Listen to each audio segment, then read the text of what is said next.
It's really nice to see so many of you here, considering how beautiful the weather is. So I'm going to start you off with a very, very easy question, just to wake you up. Easy, right? If you're anything like most audiences, the thing that these things have in common would first of all be that most of us don't know what they are. Second of all, just to give the secret away, they're all applied mathematical sort of algorithmic techniques to make sense of very large data sets. So essentially they're kind of the things that very clever mathematicians use to take huge data sets and derive kind of meaningful information from them. Why am I showing this? Because it is my contention that although most of us will not have seen these terms before, or maybe have heard of them but don't use them, that the next generation of language teachers will be schooled in these types of techniques, at least receptively, at least in terms of knowing what these things are and how they might be relevant. Maybe not necessarily productively, becoming mathematicians, that's taking it a step too far.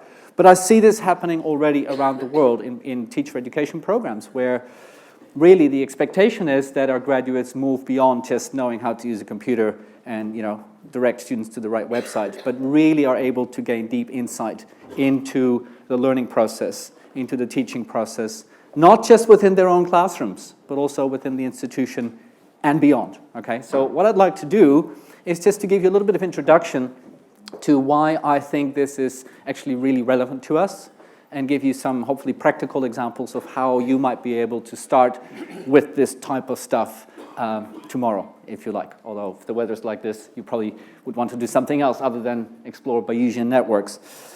Why is learning analytics so important and growing at the moment? One of the reasons is that, of course, we have more data than we've ever had before. It's also more easily accessible to us than ever before, and we also have better tools available to us that make it easier for a non-specialist, a non-technical person to be able to make sense of them. And that's largely, I think, because of two developments. One is miniaturization of technologies, and the other is the fact that technology is becoming much, much cheaper and much more embedded in our everyday lives. And I want to show you a couple of examples, because I think we can learn a lot from other domains, other disciplines, like health sciences, where a lot of very, very interesting work is being done. What you're looking at here, I was just at Michigan State University. This is the Michigan Micro Mote. And just to give you a sense of scale, it's sitting on the edge of a coin, okay? This is a fully functioning PC. This is not a chip. It's a fully functioning PC. If you were able to connect a keyboard to it, you could use this as a computer. Now, what it also means then is that suddenly you could, and yes, people have tried, put this into a pill and swallow it, right? So you have a fully functioning PC running around your bloodstream, yeah? Being able to monitor things like your glucose levels, oxygen levels, and what have you. Now, why is that interesting? It's interesting because it means that the information that it gathers, the data, I should say, that it gathers, can be shared with you, but also with your doctor. In fact, it can be shared with your doctor to the point where your doctor gets an alert, says, Hayo, your patient, has over the last few weeks had an increase in his glucose levels or whatever, yeah? You better bring him in, because something is not right with him. So you get a phone call from your doctor, and she would say, you're sick. Yeah, I knew that, but what's new? No, you need to come in. But I'm feeling fine. Maybe now, but if you don't come in, So what that means, it's a form of predictive, proactive healthcare. And here's another example of that, and I'll make the link with education soon, I promise. But this is a company that's been around for quite a long time. As you can see, they develop kind of pressure-sensitive tiles. So that means that the room can know that there is somebody in the room and how many people, okay? So that's useful, for example, to measure whether the library is being used or whether there are rooms in your school that are being underutilized, because you know when somebody is there and when there isn't. But also, what this company has done, again in healthcare, is measure the the pressure, the specific pressure that somebody applies when they walk over these tiles. Now, every one of us has an individual gait. It's actually as individual as your fingerprint and your iris.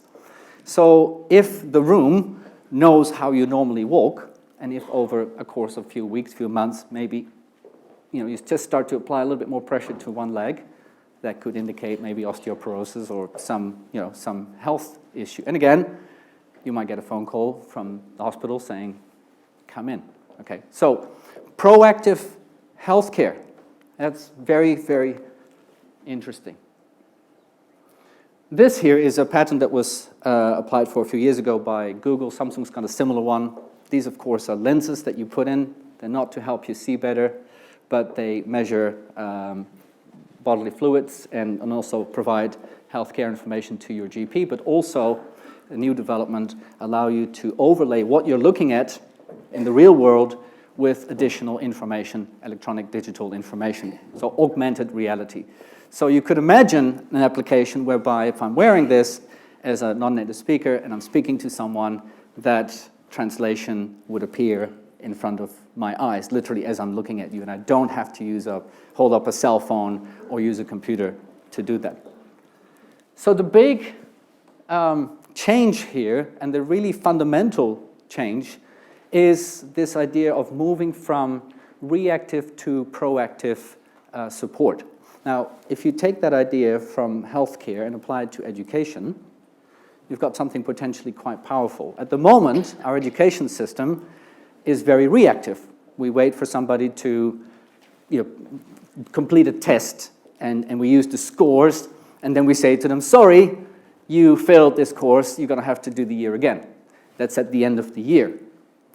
If, however, we had some way of determining that someone might be potentially at risk before they actually start failing, well, that would be much, much better, because we could save everybody a lot of time and hassle.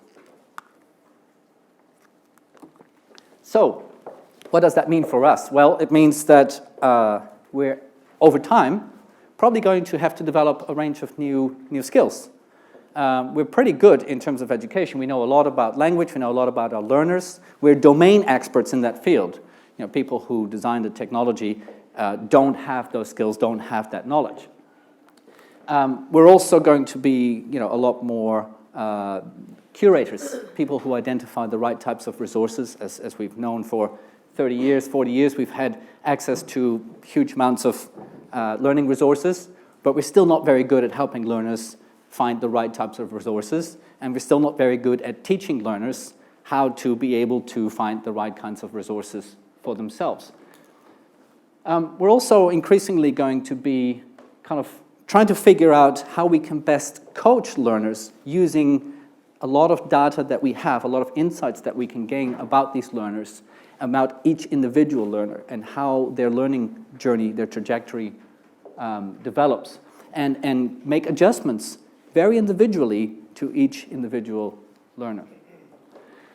Some of us might develop a little bit more in terms of technical skills as coders and programmers, but I think most of the time, again, this will be receptive knowledge. We don't need to do that work ourselves, but we do need to be able to talk to people who do that sort of work. A big one, I think, increasingly is interface experts. So if you've got, for example, smartphones, they're very helpful tools, but they're not very good at displaying large amounts of text, for example.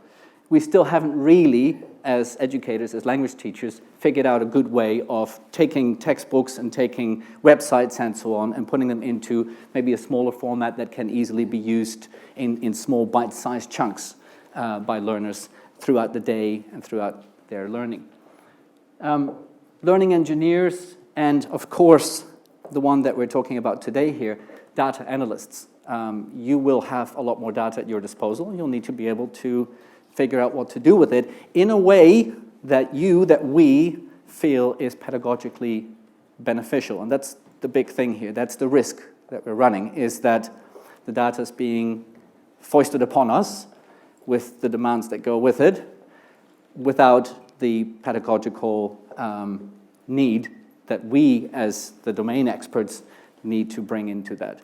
So there's both a risk as well as a real potential there. And briefly, in terms of research, what is fascinating is that if you have access to very large sets of data about your learners, it potentially fundamentally changes the nature of research. At the moment, if you want to figure out what your learners are doing, you have to take a sample out of a population, and you have to take a moment in time to figure out what it is that they are doing and what they've learned. But what if you could observe not just a sample of your population, but all the learners? And not in one moment in time, but all the time. What if you could observe what learners are doing at any given moment across classes, across cohorts, maybe even across schools? You could literally observe what is happening educationally as you watch it. And that, as Halfpenny and Proctor say, is actually almost like a new type of new type of computational science that is neither purely quantitative and purely qualitative. But it does need people like us who understand the pedagogy to make sense of it, because there's a lot of data there, but not all of it is useful information. So the key underlying question with all this is, yes, the technology is clearly developing very quickly, very interesting, fascinating, but what is the relationship between learning and teaching, and what is the impact that it might have? And this is where learning analytics and data mining come in. I'm not going to talk too much about the theory and the definitions, but essentially, data mining deals with the development of methods to explore data originating in an educational context. So it's any kind of data from an educational context. And learning analytics is the measurement, collection, analysis, and reporting of data about learners and their contexts for purposes of understanding and optimizing learning and the environments in which it occurs. So note, optimizing learning. It's not just about generating huge amounts of data. It's about the learning. Educational data mining is a little bit more inductive and reductive and focuses more on individual parts of the learning process. Learning analytics is more holistic and focuses more on the learner's journey and their experiences. For the purposes of our discussion today, I kind of equate them. You can kind of consider them to be, the same two sides of the same coin, so to speak. Okay. So, what sort of data is it that we're talking about? What is all this data that is being generated? Well, we've seen new technologies that will inevitably generate huge amounts of data, but you're actually already, most of us, sitting on very, very large sets of data that many, if not most of us, don't actually actively use, right? If your school uses a learning management system of any sort, whether it be Blackboard or Moodle or some other system, wow, have you ever looked at it very closely? The information that it provides, that it's already in there, is terrific. Now, if you download it into, say, an Excel spreadsheet, there's usually a lot more that is being recorded that is not displayed in nice graphs. So overcome your fear of numbers and have a good look at that and see what's in there. I remember when I finished high school, I promised myself I would study anything that would not have anything to do with math.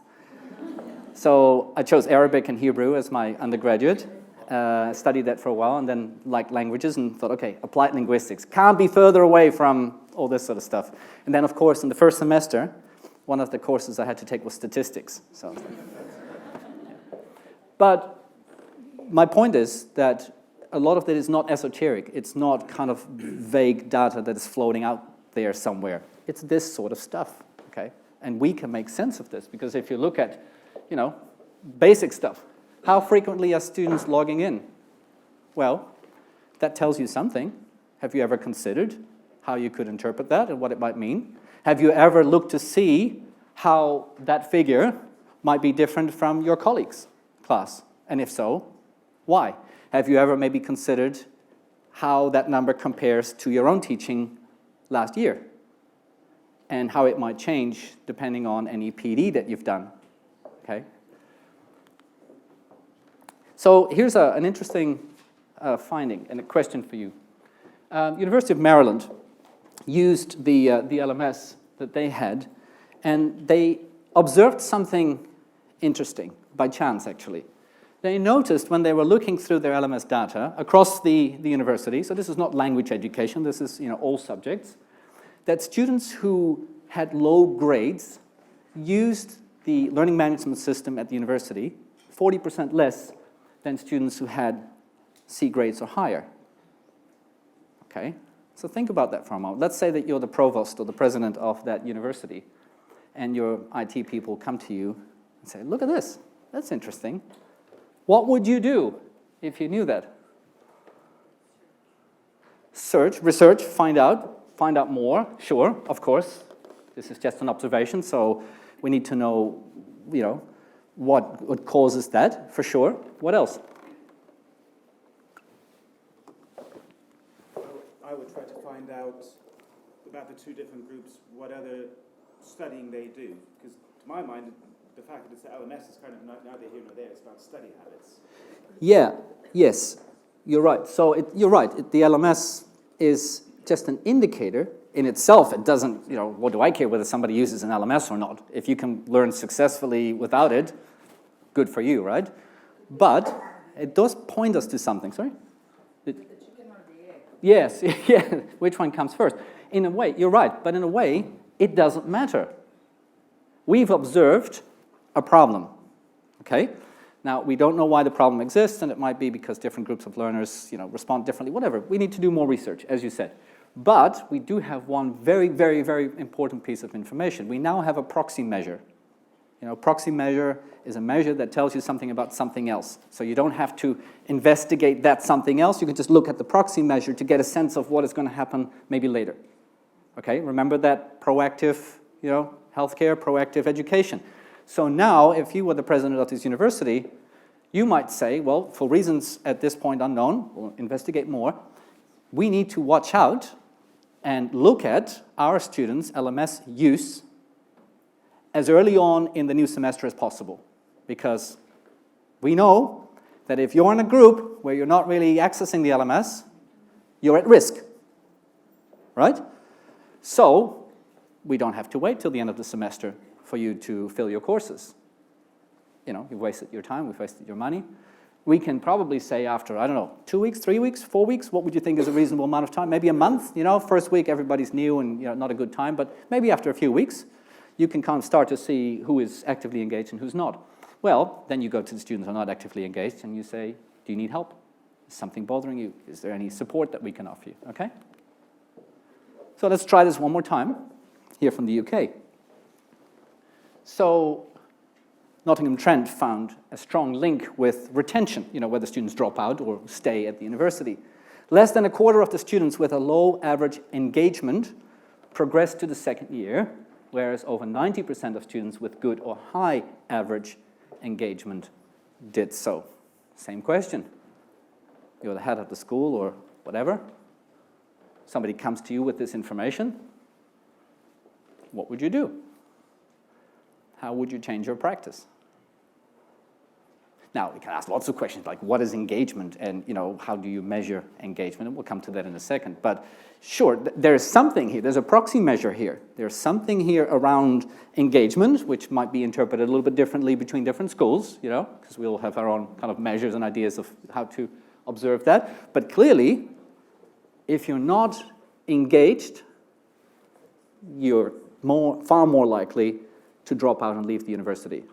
So, what are you going to do? Probably figure out a way to measure, observe engagement as early on in the semester as possible. Okay? So, how about in-class engagement?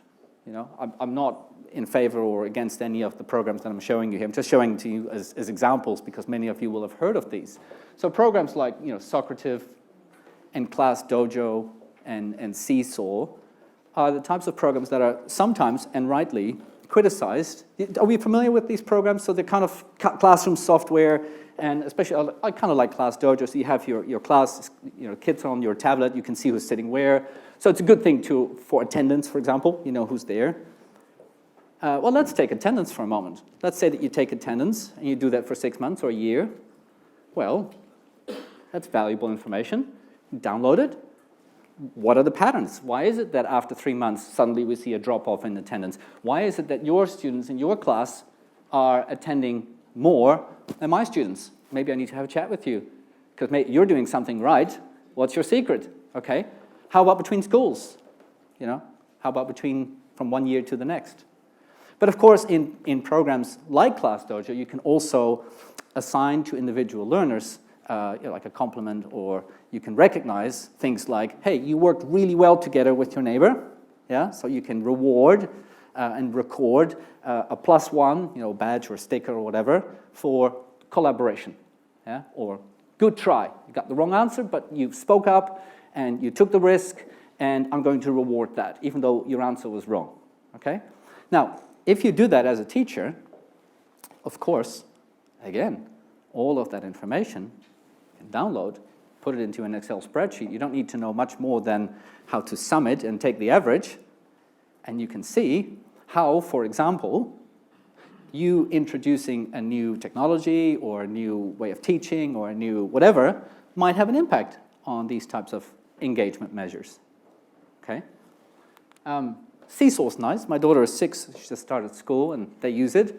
And it's similar, but it's also an online portfolio. So the students, the kids, kind of record their own thoughts about their learning, what they liked, what they didn't like. They kind of rate and rank themselves and give themselves stickers.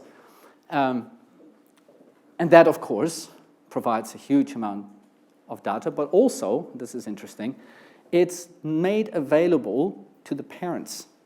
So it's teacher, students who are in control, so that the teacher can add stuff, but it's the student's portfolio. They're ultimately being taught or encouraged to take control over their learning and kind of be reflective. And the parents, the community. So suddenly, I'm at work and I get a message saying, oh, here's a picture of what, Eilina did in class today. And I can write a comment and say, oh, that's beautiful, well done. So it kind of opens up the classroom quite a bit. So these types of technologies do allow us to record, actually really quite easily, on day-to-day practice, information about our students. And if we think about it carefully, we can use it to identify early on whether somebody might be likely to be in need of targeted support. If you record during the class using Socrative or something like that, how people responded to different activities and exercises in class, and you can see patterns, well, you can provide really quite specific feedback.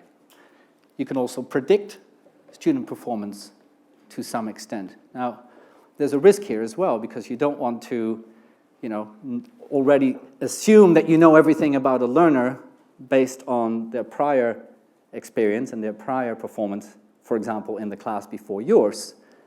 So there is a balance to be struck there. You do want to keep an open mind, but at the same time, if you know that a student had trouble concentrating or with a particular language skill or whatever in the class before, well, surely you're going to try and use that information to improve your instruction, right? The other big one is increased transparency. So now, your classroom, for better or worse, is not necessarily closed off to other people anymore.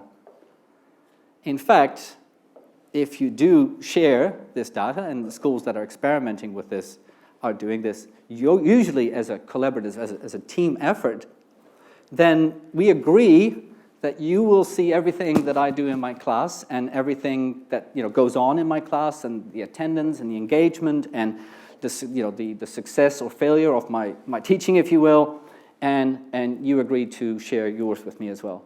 So I'll show you mine if you show me yours, and then we come together and we figure out, hey, look, we observed this. What are we going to do about this, right? So there's a huge amount of transparency. Now, not everybody likes that, but if you're the head of school, it's certainly a very powerful tool to, if you use it, productively and constructively, to perhaps identify issues, dare I say it, with teaching, with teachers, prior to those issues becoming major problems for the students. All right, so there is a bit of a kind of a big brother concern here, clearly, because do you really want everybody else to constantly be able to kind of look over your shoulder virtually and see what's happening in your classes? Is that, I'm not saying it's good or bad, but there is a concern there, and you need to reflect on it and make a decision if and how much you want to share. And I think most of us, especially the people in this room, we're quite keen to do whatever we can to help our learners learn better. So most of us would probably be quite happy to, in the spirit of transparency, to share more within confined groups. Largely also because of the final point, I think one of the most valuable benefits of using this type of analytics is that it doesn't need to be limited to you. You can share the data with your students. You can share the tools to manage that with your students. Now that's very, very empowering, because as a student I can see how well I participated in class last semester and this semester, how much I engaged, what my test scores were and how they compared to other students. And that's one of the things that we investigated with Michael Thomas from Central Lancashire and some other people in Europe with the Vital project, where one of the things that we found was, like, if you give the tool set to the students, most students love that because it visualizes for them their learning journey. They can see when, what happened, where. So it's not just a teacher once every few weeks giving them a score or a number, but it's them actually being able to work with it. That's a very different, approach to education.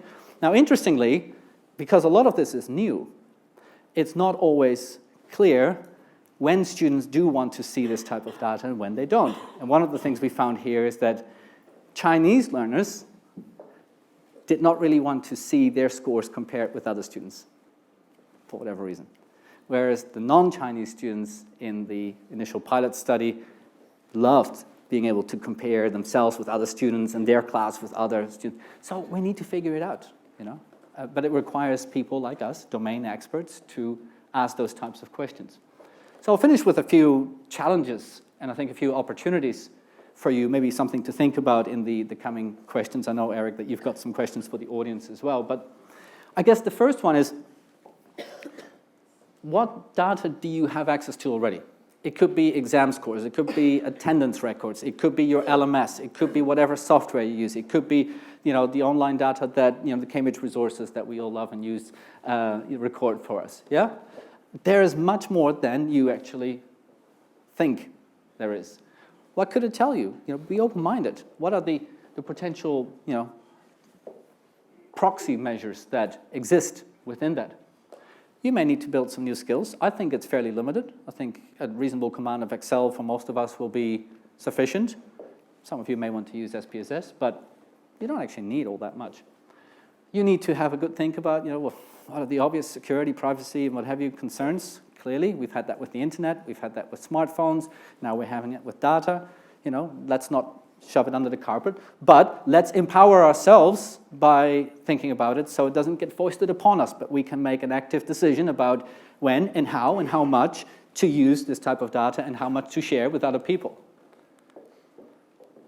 And then the hard ones, because we are, I think, at a point where potentially the use of data can do more than just give us a few more insights. It can potentially lead to a transformation, I think, of education, where we can move from a fairly reactive system to one where, for better or worse, we know a lot more about the individual learner, where they've come from, what they've done, what their challenges are, how they might compare to other groups, which of our students might be at risk, which students are starting off well but then are dropping off and need extra support for whatever reason. So we are starting to be able to predict, like, hey, with your background and your profile, you're going to need more support in that area. So you know what? I'm going to arrange it for you now, 3 months before you even knew you needed it. So that's very, very powerful. How can we create an environment, of course, where this is done with trust and collaboration, where people, especially us as teachers, feel that we're in control of this, where it's not just the computer scientists saying, here's databases and telling you how to use it. And I think the main one, how can we use this for good? How can we show our students that they can take control over their own learning?